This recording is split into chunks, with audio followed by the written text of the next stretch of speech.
In this video, we'll be taking a look at advanced drum maps in Cakewalk by Bandlab. But if you're a beginner, don't worry, you should still be able to follow along the simple steps in this video. Now, I've prepared and already mapped a drum to this finger.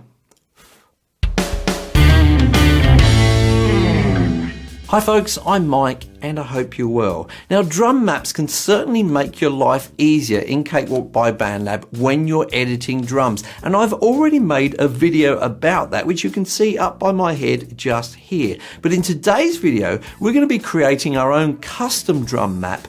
And then later on, we're going to be using it not to connect to one drum kit, but also multiple drum kits at the same time. So please do stick around for all of that. Now, before we do get stuck in, if you like this kind of content, all about home recording, DAWs, gear reviews, plugin reviews, that kind of thing, then please do make sure you subscribe and ring the bell on YouTube so that you're notified about my future videos. Now let's get stuck into some drum mapping.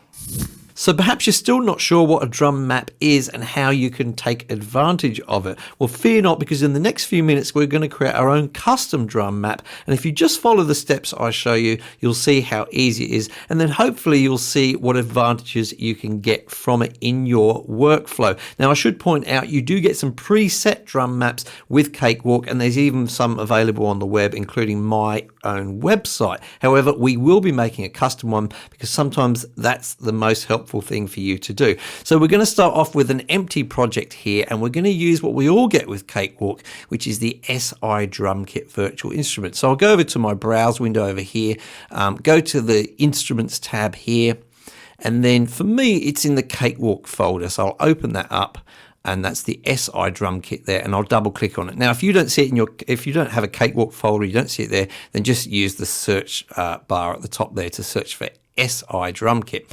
Okay, so when this dialog has opened up, what I'm going to ask you to do is to make sure you have MIDI source checked and also first synth audio output checked. Just for this tutorial, that's a really good option to use. Then click on OK. And it creates two things there, two tracks. The first track is the actual synth itself, or the instrument itself, I should say, and that is the drum kit. If I click on this icon here, then that opens up and we can click on the drums and hear them. Okay. Now, the other track which is created is the MIDI track. So MIDI information, or the MIDI track here, records the performance, which keys you press at what time, how long for, how hard you press them, etc., etc. So there's a sort of a separation of things here, the performance and then the actual instrument, which we're actually hearing as audio.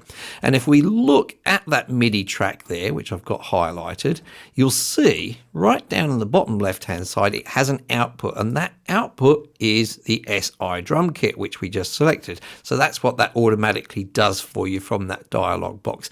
Now, in order to be able to see things a little bit more clearly here for the rest of the tutorial, I'm just going to do a little bit of tidying up. I'm going to select an icon here for this track, so I'm going to right click just on the icon area there. I'm going to click on load icon track. It's going to probably open up for you in this folder, track icon. So I'm going into the drums section, and then I'm just going to use one of these icons here. This drum kit here is fine. I'll select that, click on open, and that adds that icon there. I'm also going to colorize it or color it. So I'll just go to the left of the icon there and just click on that bar there, and I'm going to select orange as a color. Okay, so we can easily see what's going on there. And then for this second track, which is where our MIDI information is here, I'm just going to rename that to drum MIDI. Okay. So hopefully everything is much clearer now. Now, back over in the SI drum kit, I actually want to select a different kit. It loads up with this default kit here. And if we go to the program drop down here, just at the top left hand side, I'll click on that. This menu appears, and I'm going to select the hip hop heavy kit. So I'll click on that, and that's opened up that kit. I'll just have a listen. Okay, that's a bit more suitable for what I want. And then I'm going to grab a groove here. So let's go to the hip hop folder. I'll open that up, and I'm just going to go for this hip hop 1 groove. If I just click on it or double click on it, we can hear it there. I'm just going to drag that over to our MIDI track, okay, right at the beginning there. And then we have something to listen to and something we'll be able to see in a moment. So let's have a listen by pressing space on our keyboard. Cool, and I don't think we'll need this interface anymore, so I'm just going to close that down. Now, if I double click on that MIDI information you can see here, of course it opens up the piano roll, which we can see there at the bottom. I'll just drag the top of that up to make it a bit bigger, and we're also seeing the velocity information as big lines there. If we click on this kind of eject symbol right at the bottom here, or click on that, then that just makes sure that's in a separate window, and I'll leave it like that for the moment. So what we see here is 3 different drums being played. The kick drum, which is on the C key. Now, this is C3, meaning it's the 3rd octave up on this keyboard. So C3 is where the kick drum is. We can hear that. Then on the D note, the D3 note, we can see the snare is there. And then on the F sharp note, F sharp 3 that is, because it's in the 3rd octave still, we can hear the hi-hat. So this little drum pattern that we have here is only using 3 drums, and it's on those 3 keys. Now, on my notepad, which is just off the screen, I'll just drag it on, I've made a note of that. You'll see SI drum kit here. Kick is on C3, snare is on D3, and hi-hat is on F sharp 3. Now you'll see some numbers in brackets. They become useful later. There's 2 ways of referring to these keys, by their note names as we have there, or by numbers. So C0 would be 0, C sharp or D flat 0 would be 1, etc., etc. So the way it works out is C3 is 36, D3 is 38, F sharp 3, which is where the hi-hat is 42. Okay, it's useful if you do make those notes before you go ahead and make a drum map. I'll drag that back off the screen. You don't need to see that for the moment. Now, the keen-eyed amongst you will say, hang on, Mike, there's another note down there. You'll see this one right down here on the F sharp 2 note. Now, that isn't actually a drum being played. If I click on that note, you'll hear nothing. It seems to be some sort of control parameter. I'm not sure about it exactly. What I do know is if I delete it, we won't be able to hear these notes on our keyboard anymore. I found that out the hard way. So you don't need to delete that. It's not doing any harm by being there for the moment, so you can just ignore it. Okay, so this is not the most convenient way to actually, alter the MIDI on drums. Okay, this is okay. It's the way we've done it for a long time, but it's much easier to use drum maps. So we're going to create a drum map. Now, if we go to the output of this MIDI again, I'll just make sure I've got the MIDI track selected, and I'll go down to the bottom left, and we can see the output there is set to that drum kit as it was earlier. But we're going to now set it to a drum map, but we need to create one first. So I'm going to click on the drum map manager. Now this brings up the preferences window, and it's already pre-selected to the drum map manager there. You may need to make sure that you have the advanced radio selected down here. There's 2 modes in preferences, basic and advanced. So make sure, like I have here, you have advanced selected, and that will make doubly sure that you can see this drum map manager. So we're going to create a new drum map. We'll do that by clicking on new at the top. Okay, there we go. It's called DM1 at the moment. Let's give it a better name than that, or something a bit easier to identify. We'll call them Mike's Drums. You don't have to call them Mike's Drums, by the way. And then I'll just click on this little save icon here. Okay, I've already had one called Mike's Drums. Can you tell I've practiced? So I'll overwrite that, click yes. Okay, so now we can see the name up there is DM1 Mike's Drums. And we are going to add 3 drums to map here. So we're going to click on this new icon here 3 times. 1, 2, 3. And that's going to enable us to set up these 3 drums that we had in our little pattern. Now, I want to make sure that the out port is correct, first of all, for all 3 of them. They're all going to be playing that SI drum kit, okay? So can you see here on the output that at the moment it has this one selected, USB MIDI cable. Now, you may have nothing on your system called USB MIDI cable. It could be something different for you, but we want to make sure that these are all pointing towards our drum kit. So I'm going to open up the first one here, and we can see our various selections here. And I'm going to make sure I'm holding Control and Shift on my keyboard, and I'm going to select SI drum kit. Okay, and they've all changed, and that was because we were holding Control Shift on the keyboard. So we have our 3 drums. They're all going to be playing the SI drum kit. Fine. Now we need to map out those individual keys. Now, do you remember? I'll just drag over my notepad again. that each one had a number associated with it. Kick was on 36, snare was on key 38, hi-hat on 42. Okay, I'll just drag that back off the screen. So what I'm going to do is go to the first one here, and when I double click, this is why you need to know the numbers, not just the note names, because I can't actually type in C3 here, unfortunately. It'd be nice if they changed it so you could, if anyone's watching from Bandlab, and I will type in the number 36 there. Now, when I've pressed tab or enter on my keyboard, it does show me which note name I've selected. C3 is the one I wanted, of course. And that is the in note. So this is saying when I hit that note on my keyboard, C3, on my MIDI keyboard, that it will trigger this event. Now, the event I want it to do is actually to play the same note as an output for this MIDI. Okay, so I'm going to call this 36 as well. Okay, so basically we hit C3 on the keyboard, the MIDI plays C3 or the drum map plays C3, and it sends it to this kit here. Okay, now the other thing we can do, which is going to be probably one of the more useful things, is give it a name. So I'll call it kick. So the main things we've set up there is the in note, the out note, which is the same, the name of it, and we've made sure that the output points to our drum kit. So I'll do the other two really quickly. So the next one is on key 38, and that will also output to key 38, like so, and that is the snare. Sorry, just looking around my microphone to my keyboard. You should know by now I'm not the world's greatest typist. And then the last one here, double click on that, is on key 42 as an input, key 42 as an output. This one is the hi-hat. So we'll call it hi-hat. There we have it. So, typo there, have to get it right. Okay, so we have hi-hat set up there. So that's all of our keys set up. I'm going to click apply, and then I'm going to close that window. Now, nothing's changed yet, but you'll see the magic happen in just a moment. Make sure again that you do have that selected, that MIDI track there. Then go to the output once again in the bottom left, but this time, instead of having that MIDI point to SI drum kit, we're going to have it point to the drum map.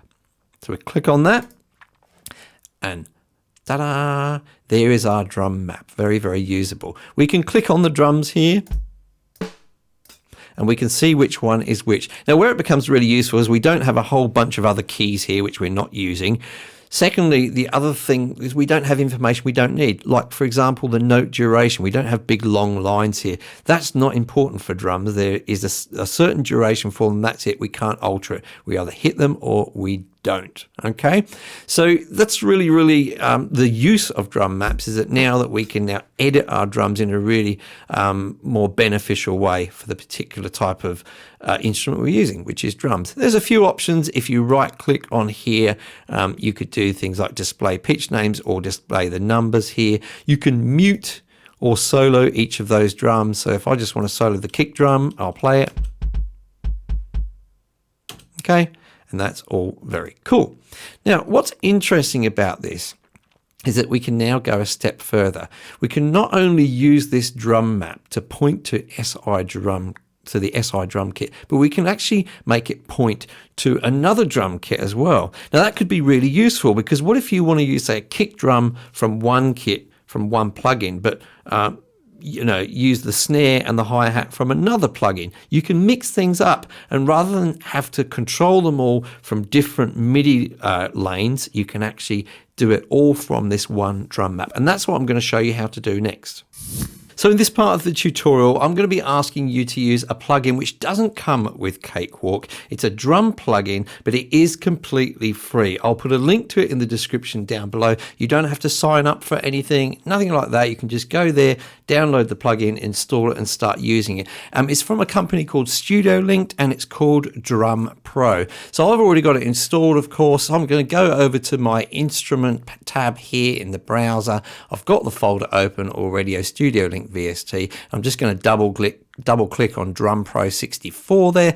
That opens up this dialog box, and this time I don't have the MIDI source selected. The only thing I have selected is the first synth audio output, and I'm going to click on OK, and that's going to insert that synth, or the drum instrument I should say. So I'll just click on its icon there, and you can see it here. I'll just drag it over so we can see it a little bit more clearly, and if I click on the pads, you can start to hear some sounds from it. Now let's do a couple of things before we continue. I'm going to select a different drum kit, so I'll go up to the selector here, and I'm going to select the Drum Vintage TR-808. Good old 808 sound. Let's have a listen to that.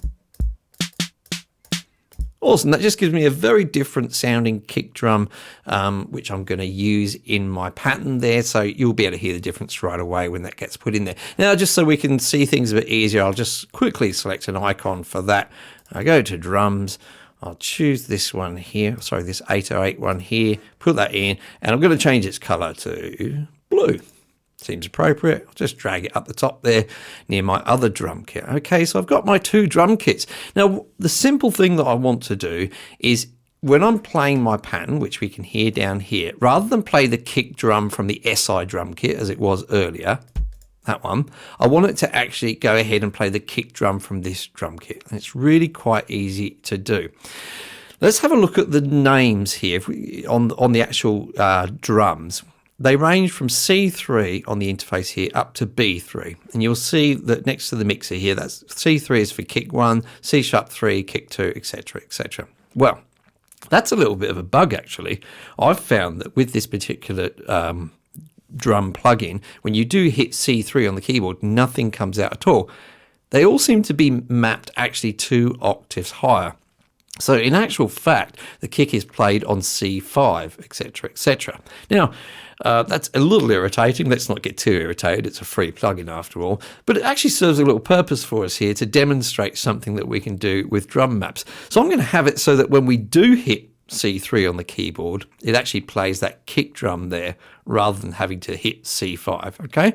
So we'll close off this interface here. I'm going to hit P on the keyboard to open up preferences, and then I'm going to go down to my drum map manager, and you can see the first entry here is the kick drum, and that's pointing to SI drum kit 1. So the first thing I'm going to do is change that to our new plugin. I'm going to go to Drum Pro 64 there. Okay, so now it is pointed to a different instrument.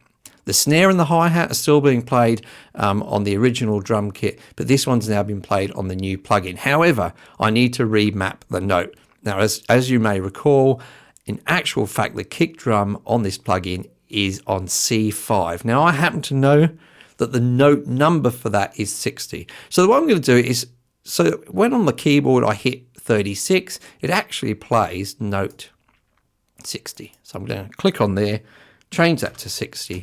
So 36 or C3 is now remapped to 60 or C5, and it's now being played on this different instrument, Drum Pro 64. So I'll click on Apply, and I'll close that window, and then let's see what happens when we click on that kick drum. Hopefully, sorry about this, you can actually very definitely hear that that is the 808 kick drum. So I'll now go back to the beginning of the track here and just play that.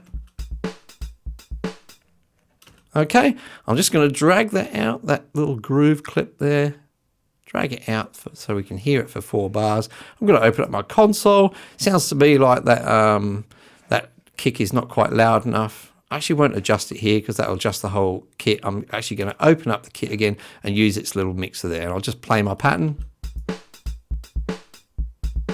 Yeah, it's still not loud enough, so I'll use the mixer on the console.